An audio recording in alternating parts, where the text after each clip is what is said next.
naman para kumain. Maiba naman tayo. Nakaraan puro ilog, puro dagat tayo ngayon. Dahil maghanap ng mga falls, ilog dito sa Puerto. Ayun naman yung dalawang kalagalag natin sa unahan. All goods.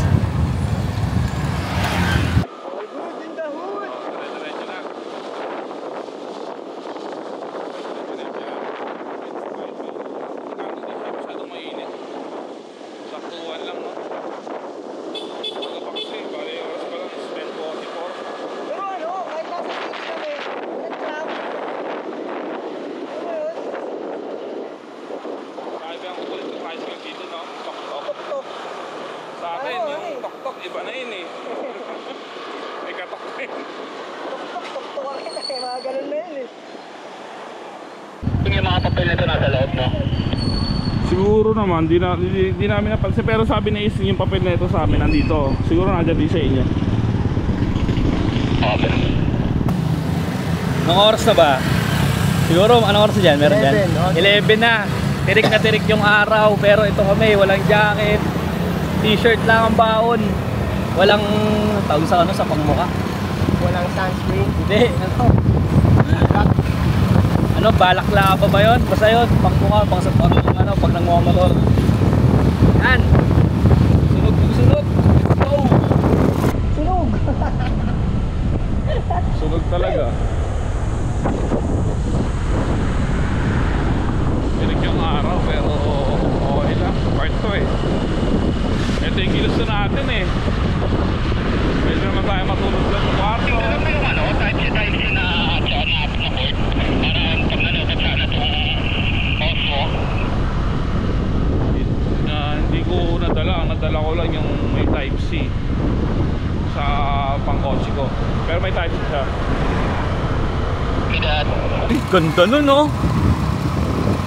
Layo lang sa camera pero sa personal, ganda. Iba talaga pag mata na nakakita. Mas the best. Kabundukan na. Let's go, kabundukan. Hintayin mo kami dyan. Akit tayo dyan. itong ano, masyadong kaming kalsada. Copy. Anong daw ba? Hanapan na pagkakainan natin. Bali, bago kami pupunta sa may spot na Infinity Market sa Puerto, hanap muna kami ng Puerto namin na makakainan. Wala pa kasi kami breakfast. So, ganun sa mga 11 na. Dahil gutom na yung mga bata. Baka umiyak. Pag di kumain, magtampo. Iwan ako rito. Di pa naman ako marunong magmotor. Iwan ko to. Iwan ko naman yung motor. Dali ko lang yung susi. So, hanap muna kami ng makakainan namin. Ano? Pag gising natin, Ano? parang gusto ko pang humiga ng humiga. Oh, Pero pero hindi ko alam yung ano, yung pwedeng mangyari dito sa labas na pag nagalag na tayo. Pero tinan mo, kung nakita na yung mga ganda ng kalikasan, nature, nawala yung ano mo, antok kagabi mo. kasi natulog kami Natapos yung edit. alas 5 na ata. Tapos gising kami alas 8. Ito paano, ano kami 3 hours na tulog. Kasi ito na, bakbak agad, lagalag agad. Pagkagising wala pa kaming ligo, doon na kami maliligo sa pupuntahan namin na falls.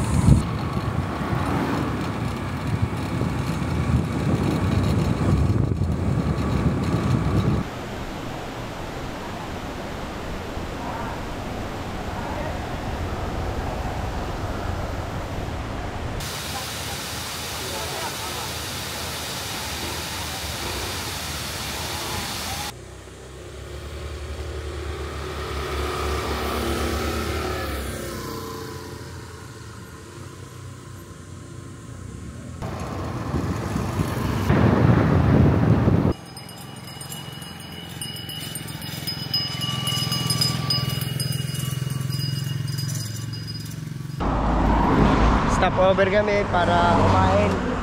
Nakaramdam na talaga ng gutom. Go! Kaya kakain muna kami guys. Let's go para may lakas na. Alam nyo? Century. Tuna. Tama, ano lang mo guys?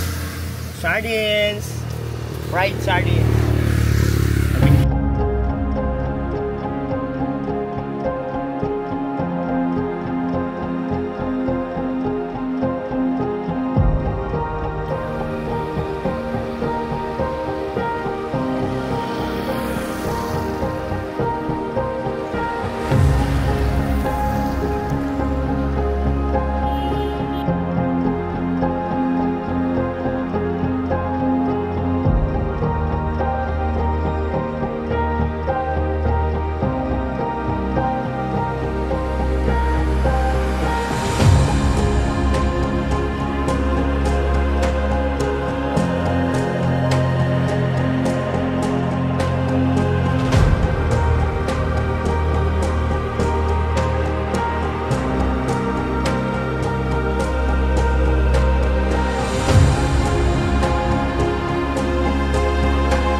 Alright, tapos na kami ngayon magbayad. Siyempre may bayad, anong lalaman, libre na ngayon.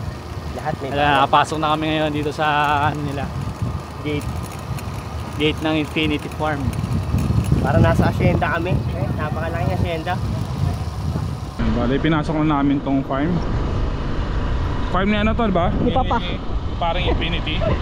Uy, please. Tatakpan yung mukha ko. Tatakpan yung mukha ko. Bakit tayo umabot sa farm? Maging Infinity na talaga tayo. Ay, grabe, ang ganda. Ganda ng bundok. Ito yung rough road, sinasabi. Grabe, rough road nga. Oy, baka mahirapan yung motor nyo, ha. Challenge, challenge. So 3 oras na kami nasa rough road. 3 oras na kami nasa rough road. Buti kinaya pa ni Whitey. Yung sa kabila si Bluetooth. Walang ngipin eh, Bluetooth. Bluetooth.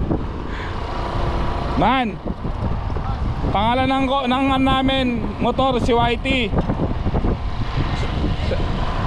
Lapit ka konti. Pangalan ng motor namin Whitey kasi kulay puti. Pangalan ng motor natin? Bluetooth. Kasi walang ngipin eh. Walang ngipin yung driver. Uy! Ay no, wow. Grabe. Infinity talaga to. Baka makita na si Thanos dito.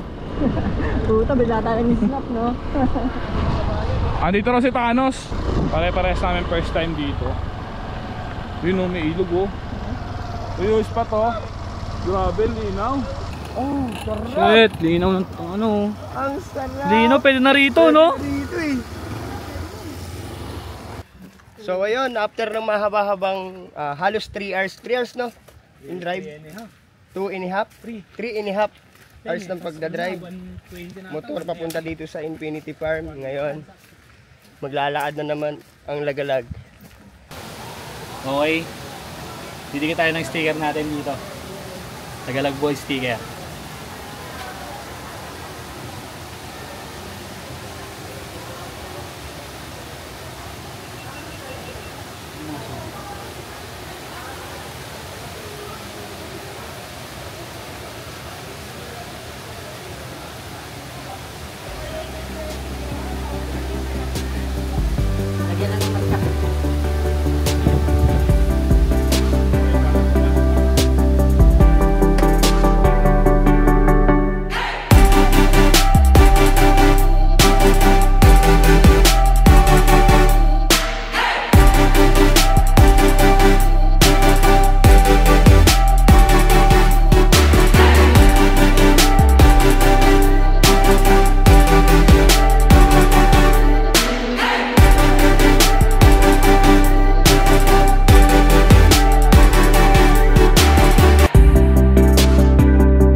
Grabe, ang ganda ng falls dito.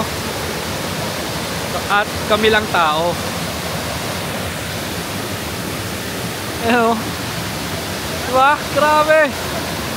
Woo! Sobrang linaw niyan. Walang katao-tao. Halos talagang kami lang talaga. 4 ang tao dito.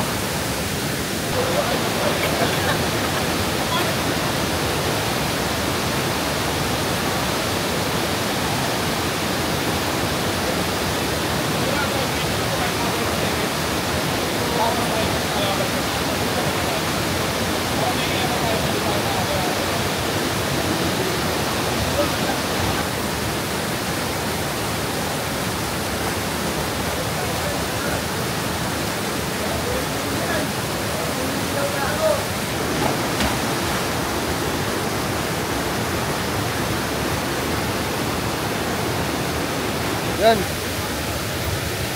Tapos na kaming bumabad. Bababa kami, hanap ulit ng ibang spot. At kung sakali, mamaya, baka gutumin, pwede na rin mag-food. Hanap din na mabibigat. Pero dito, titingin muna tayo. Kasi maraming falls dito eh. Sunod-sunod yung falls dito.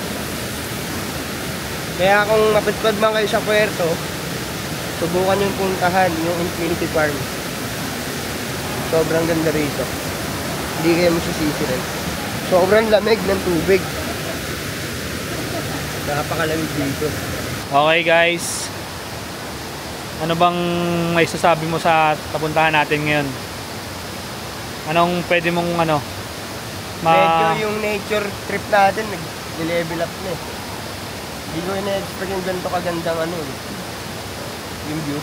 Hindi lang view mismo yung falls, kakaiba, yung lamig. Sobra. Okay. Ikaw, kaibigan, anong masasabi mo sa napuntahan nating spot?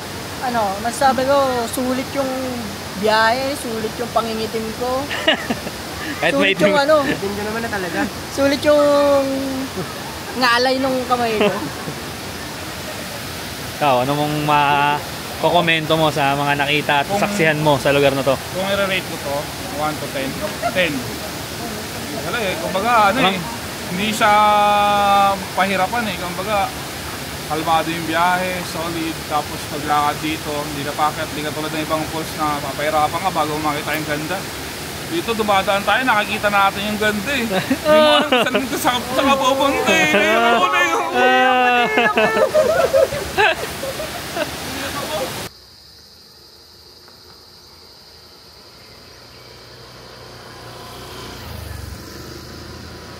Alright, pauwi na kami.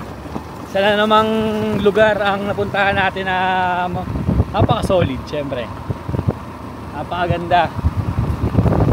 Pauwi na tayo ngayon, biyahe na tayo. Binabaybay na natin yung off-road na to. Palabas ng main highway. Driver ko, kondisyon pa ba ang driver ko? Siyempre naman, ano ba namang Good! Let's go!